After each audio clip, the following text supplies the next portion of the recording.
Kutaan kun siyaasa Itoophiyaa bal'inaan kaasa. Siyaasa kuffisanii darbuu yookaan kufanii darbuu, siyaasa tapha kufuu yookiin darbuu.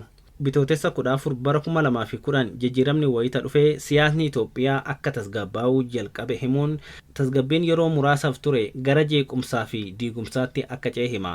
Rakkoolee turanis takkaanaallee. Asitti rakkoo dhaabbilee yookiin gartuulee mormitootaa kaasaniiru. Rakkoo mootummaan gara kanaan qabu garuu hin kaasne. Waliigalatti garuu rakkoolee fi amala siyaasaa Itoophiyaa himaniiru. Siyaasa hiriyyummaa yookiin firoomaa, siyaasa faayidaa, siyaasa yaada maleessaa osoo dandeettii hin qabaatin aangoo maallaqaa fi kabaja addaa barbaaduu kaasuun mormaniiru. Mootummaa filannoo gara mootummaa bittaa fi gurgurtaatti ceesisuuf adeemsa turee fi jiru miira uummata bal'aa karaa garaa bituun aangootti ba'uuf taasifamaa jiru ni dhaamu.